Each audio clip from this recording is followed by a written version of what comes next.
The Pirates have a Rookie of the Year on their hands and also a guy that finished third in Cy Young voting. Is now the perfect time to extend Paul Skenes? We'll discuss on Locked On Pirates.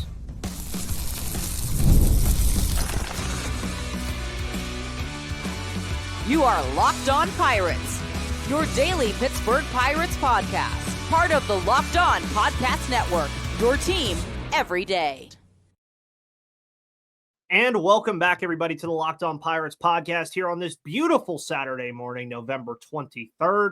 My name is Ethan Smith. You can follow me on Twitter right there at MVP_Ethan or at Locked On Pirates for all of your news, analysis, opinions, and reactions to everything going on in the world of the Pittsburgh Pirates this offseason from a lifelong fan to lifelong fans just like you. Today's episode is brought to you by FanDuel. Make sure you head to FanDuel.com right now for all of your betting needs for college football, hockey, college baseball, college basketball, college football, the NFL, and so much more.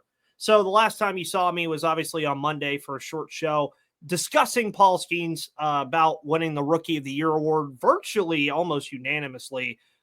Jackson Merrill got 7 first-place votes, with Skenes receiving 23 of the first-place votes to win the Rookie of the Year award.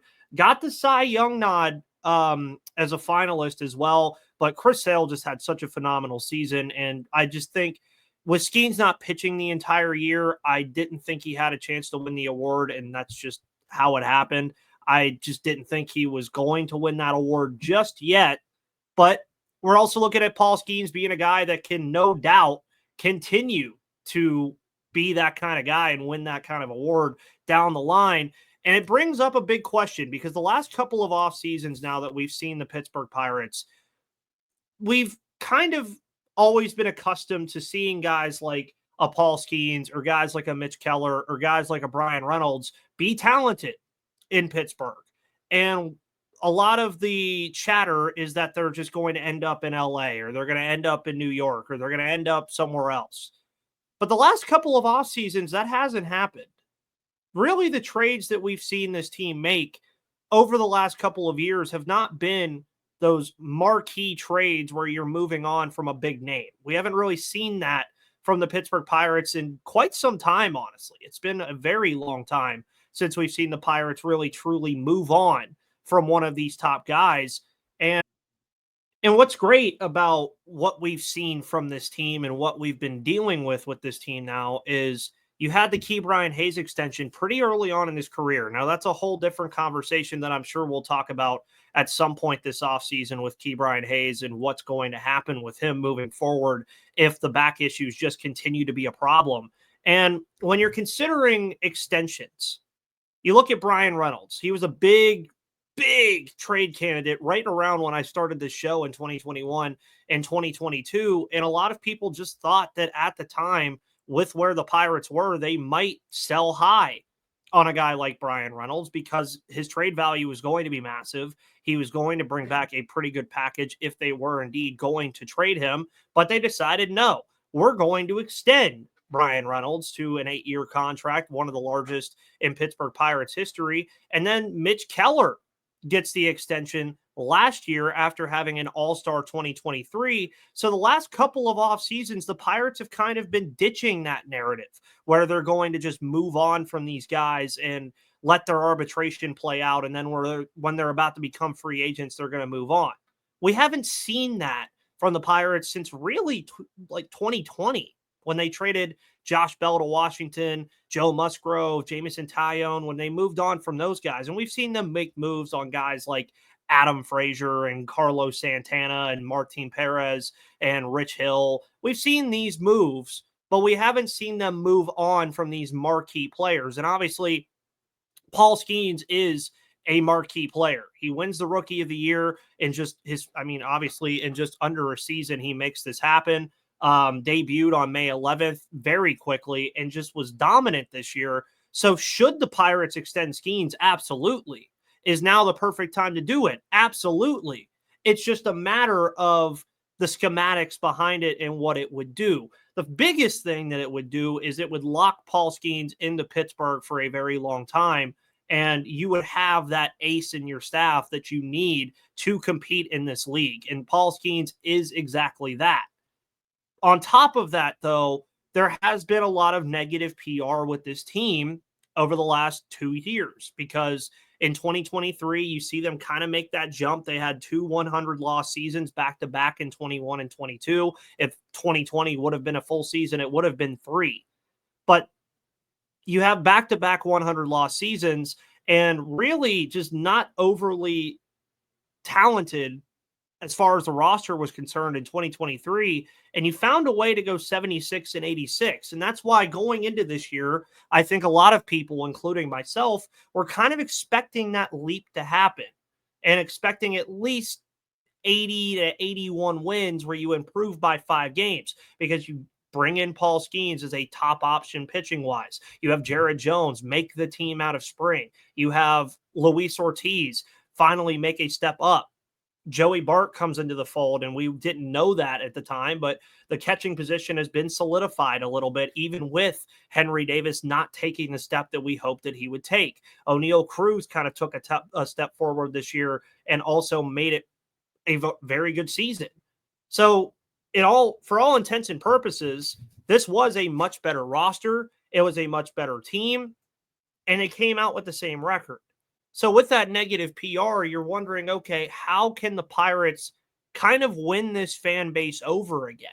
How can they make this fan base truly believe that they want to be a contender going into 2025? How can we believe that the Pirates want to actually win?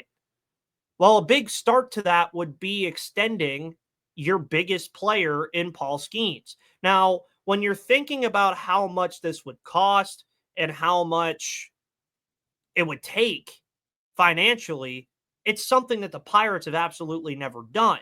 I mean, you're looking at Paul Skenes already at the least being a $200 to $250 million guy, depending on the amount of years that you want to give him.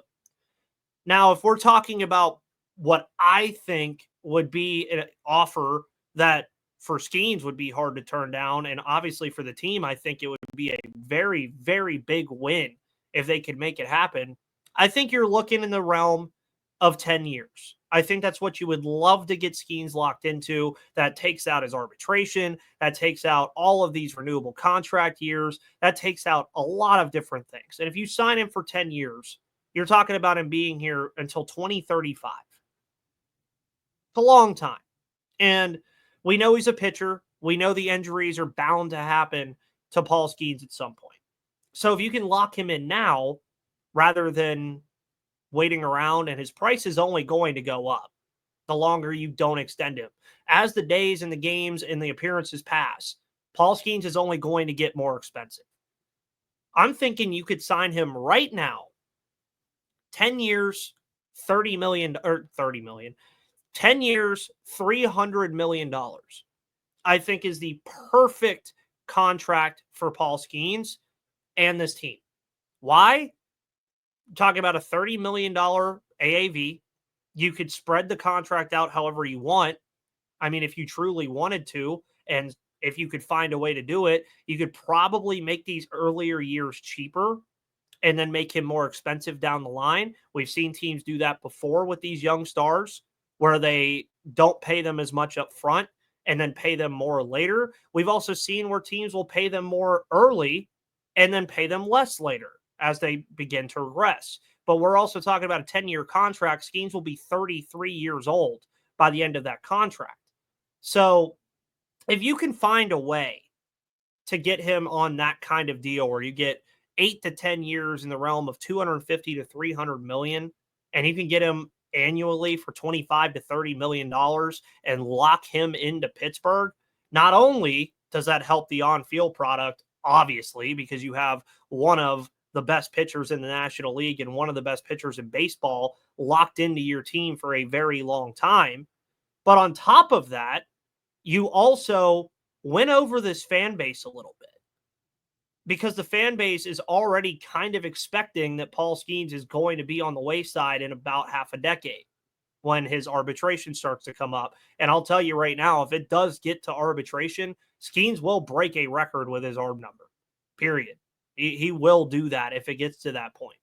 But as fans, I think it would mean a lot to them to see Bob Nutting, to see the team make a concerted effort to keep their star here. Because I know a lot of the focus will go to why they don't spend money in free agency. But they spent quite a bit of money in-house the last couple years. And you can make the argument that, yeah, you need to do that on both sides of the coin. You have to keep your guys, but also spend some money in free agency.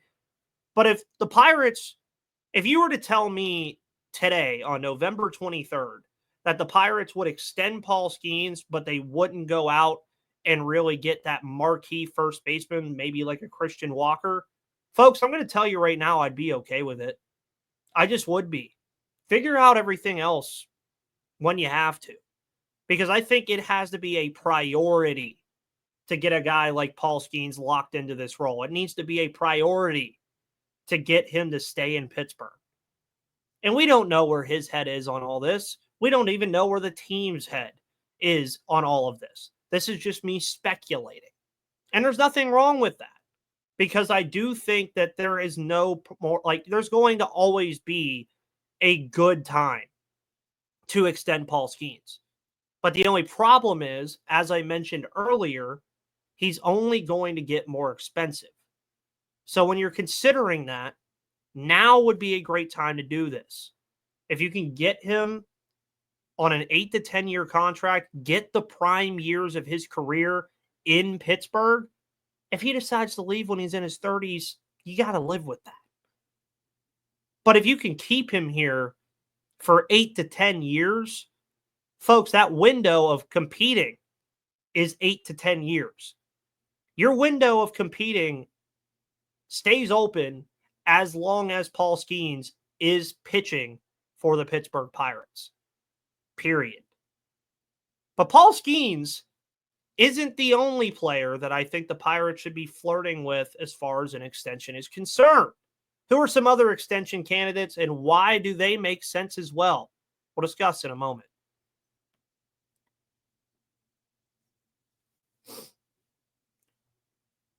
Today's episode of Locked On Pirates is brought to you by FanDuel. Make sure you go to FanDuel.com right now for all of your sports betting needs, because you can get ready to tackle the NFL action with FanDuel, America's #1 sportsbook. Right now, new customers can bet $5 and get $150 in bonus bets if you win. The FanDuel Sportsbook app gives you everything you need to place live bets on the NFL all in one place. So when you get a hunch in the middle of the game, you can check out the latest stats, view live play-by-play, and so much more on the same page where you place your bets. Just visit FanDuel.com to join today, and you'll get started with $150 in bonus bets if you win your first $5 bet. That's FanDuel.com. Never waste a hunch and make every moment more with FanDuel, an official sportsbook partner of the NFL and an official sponsor of the Locked On Podcast Network.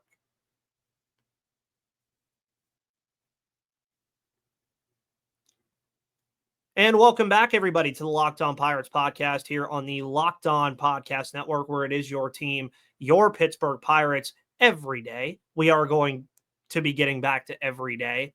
I haven't enjoyed the product as far as the lack of consistency with this show, and it's coming back. It is coming back starting today. You'll have a show tomorrow, Monday, Thursday, Friday. Again, the new schedule is Thursday to Monday. That is the schedule. So Monday, Thursday, Friday, Saturday, Sunday. That is the schedule as of now for the off season until we go to a new one. And then we'll see how it rolls. Paul Skenes, by the way, obviously talked about on Locked On MLB. Make sure you go listen to Paul Francis Sullivan discuss everything going on in the world of the MLB offseason. And yeah, I really like the idea of the Pirates using some money in cash to get some of these guys locked up. You look at guys like Paul Skenes that I think would obviously be the marquee extension candidate here because, again, he's just changed the viewpoint of this franchise already. I mean, he's made pitching a massive, massive plus for this team already. So when you consider that, you say, okay, well, let's see what Paul can do. And when you're looking at other players that you could consider extending, last year at this time, I was discussing David Bednar a good bit. You're not doing that now. There's no way. You're not extending David Bednar by any means at this moment. But they do have some other players that I think are interesting as far as an extension could go. One of those, and arguably almost as big as Paul Skenes, is O'Neal Cruz. O'Neal Cruz, StatCast legend, has had a very rocky beginning to his career. 2022, he came onto the scene, did well.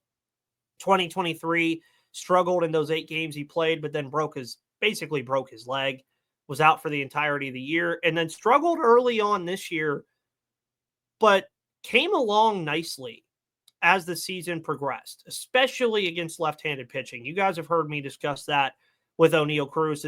To me, that was one of the biggest revelations that the Pirates had this year, was making O'Neal Cruz a actual threat against left-handed pitching. Because early in the year, teams would just throw a left-handed reliever against him and there was no shot. And you weren't going to take him out of the game because he's O'Neal Cruz. Now, teams really have to think about what pitcher they're throwing at him on any given basis when it gets late in games. And we see him make the move from shortstop to center field. Lots of noise around that, with him potentially not being happy with that move. Potentially not really wanting to move to center field. The team, even just right before it, expressed that they wanted O'Neal Cruz to be the shortstop. Ben Cherington's own words. Week later, he's moving to center field. And when you break that down to brass tacks, I thought he was okay in center field. And now he has an entire offseason and spring training, mind you, to really hone his craft at that position, to make himself at least an average defender at the position. We know that O'Neal Cruz has a rocket of an arm. We know that he has limitless range with his 6'7" frame. We know that O'Neal Cruz can be a very good two-way player if he is even just average on defense. And with that said, I think an extension would be great for him as well. His offense is undeniable when he's in the lineup, and we saw that this year with his first full campaign. The power is limitless. And one thing that I really liked too that I saw from Cruz later in the season, he didn't just solely rely on his power all the time anymore. He wasn't just a home run or bust guy. He was getting on base via singles and doubles. He was getting on the base pass and becoming a threat on the base paths anytime he was there. Now, we all know that he does have some of his lackadaisical mistakes. Saw him a lot at shortstop. We see him a lot when he is a runner on the base pass, where he'll get picked off or he'll try to steal a base and not really get all that great of an outcome out of it. But he's still a very talented player. Arguably, and I wouldn't even say arguably anymore, actually, your second best offensive player behind Brian Reynolds. And his upside is still allowing time for him to only get better. I could see O'Neal Cruz be a 30-30 player down the line. 30 home runs, 30 stolen bases. We already saw him hit 20-20 this year. So why not 10 more and 10 more? He can easily do that. And if you can extend that guy and keep him here for the long term, you're guaranteeing that you're going to have an offensive threat at the top of the lineup, either be it wherever you want him, 3 or 4, in your marquee spots. You're going to pair him alongside Brian Reynolds, who you've already extended and kept here for the long haul. And once again, I'll keep going back to this just with all of this as far as discussing extensions here. It would just be good PR. I mean, bringing in a guy like O'Neal Cruz to truly just make an impact through the rest of his career in Pittsburgh, you could sign him for 6 to 7, 8 years. I think something kind of comparable to what we saw with Brian Reynolds could get done with a guy like O'Neal Cruz. And I'd have no issue handing that to O'Neal Cruz because I only think he's going to get better. And it would keep at least 2 offensive threats in your lineup for the next half decade. in Reynolds and Cruz. We know offense is the biggest need that the Pirates need, first base being one big one in the corner outfield as well. But it makes it a lot easier to fix your offensive problems when you can look at guys like O'Neal Cruz and Brian Reynolds and say, they're going to be here for a while. We just got to patch some holes around them. And then you're also considering guys that are going to come down the line, like a Termar Johnson. I don't know, maybe like a Connor Griffin way down the line. And instead of slotting those guys in and expecting them to be massive contributors right off the bat, you have O'Neal Cruz and Brian Reynolds extended, if you extend O'Neal Cruz, of course. You can put those guys wherever you want them. And I think that O'Neal Cruz, as far as the offense is concerned, on the MLB roster, is the only guy that I would really consider extending right now. You could get cute and get guys like Nick Gonzalez if you want. Get cute with a guy like, I don't know, Joey Bart for 3 or 4 years, but nothing massive outside of O'Neal Cruz that I would extend offensively. And there are a couple more players that I'll hit on pretty quickly when we come back that I also think could be extension candidates at a not so premium price. We'll discuss next. And welcome back, everybody, to the final part of today's episode of Locked On Pirates here on the Locked On Podcast Network, where it is your team, your Pittsburgh Pirates, every single day. We've talked about Paul Skenes. We've talked about O'Neal Cruz as being potential extension candidates. Why not some more? I mean, I'm not saying that all of these things are going to happen. Again, I'm just speculating here that these things could happen. Not that they will, but there are possibilities. And again, when we were discussing, the Pirates doing things and what could happen with them moving forward and where the money could be spent, I do think that a lot of people would be okay giving some of these guys some money. And it would just, again, and I keep hitting this point, I think that just extending your own guys would do more good than bringing in, say, Christian Walker. Now, I do want to bring in Christian Walker on top of that. If you extend Paul Skenes and bring in Christian Walker, you're getting an A+ this offseason for me no matter what. I mean, that's just clear cookie cutter done. A+ done. Now, as far as some other players that I would consider, Jared Jones, I think, is one you consider as well. He's a lot tougher than Paul Skenes to just outright give it to him, because we did see Jared Jones kind of deal with some injuries this season. We saw him kind of decline a little bit. I don't want to say decline in a bad way, but he was dominant when he first started. I mean, you looked at what he did in Miami in his debut, what he did early on in the year, but as the year went, you kind of just saw the trend go down. You kind of saw him continue to kind of struggle in certain spots, but I do just think that those are rookie things. You're not going to probably see that as much from a guy like Jared Jones, because you were also trying to stretch his innings count to a point where this upcoming year, you're not going to be worrying about Jared Jones really having that fatigue factor. Same thing with Skenes. You're hopefully not going to have to worry about them having that fatigue that you see a lot in rookies. You saw that with guys like Yuri Perez. You saw that even with Luis Hill, where you kind of saw as the season progressed that they just got fatigued, and it happens. But Jared Jones obviously would get done at a much cheaper price than Paul Skenes. You would also be locking in a guy that could just be the Robin to Skenes Batman moving forward. And at worst, I mean, you're looking at Jared Jones being a phenomenal back-end rotation starter. You already kind of done that with Mitch Keller now. Not saying that Mitch Keller is by any means a back-end starter, but with what the Pirates have coming down the line and what they have currently with Skenes and Jones and Keller, Ortiz and stuff like that, there is a realistic world where Mitch Keller is the 4 or 5 starter on this team. And you're paying him a good premium, but you're also considering that there's a good reason why he's the 4 or 5 starter on this team. Jared Jones could be the same way. I mean, you could look at Jared Jones and probably get him on a 5-year, $50-60 million, get him above that $10 million threshold, maybe because of the talent that he can potentially reach. And That's a guy that I think you definitely look at, of course. Now, the last one that I want to get to is a little rash. It's a little out there, but there's two of them, actually. And neither of them has played an MLB game yet. You probably know where I'm going with this. Neither of them has played an MLB game. Neither of them has even come close just yet. But your top two prospects in Bubba Chandler and Termarr Johnson are interesting to me as far as extensions. Because we've seen teams kind of use this model recently, even in our own division.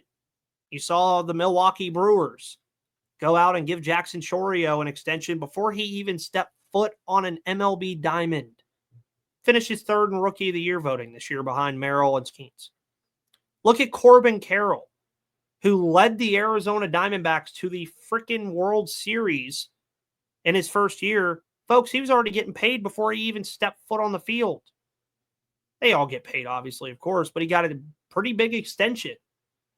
And if you're able to evaluate your talent, which you have in Bubba Chandler and Termarr Johnson, who I'm almost considering near locks to be good Major League Baseball players, why don't you at least consider it?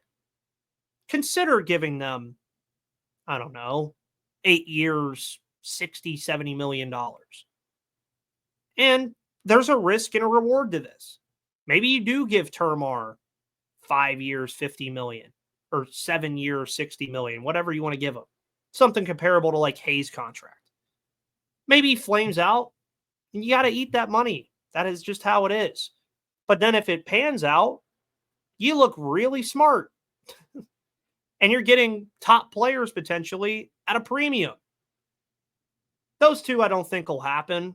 I'd love them to happen because I think it would just be something different. And it would be intriguing to see because I do wonder how this team does view Chandler and Termarr going into 2025. But at the end of the day, folks, those are some extension candidates for you. Skenes being the biggest one. So we'll see what the Pirates decide to do this offseason as far as that goes.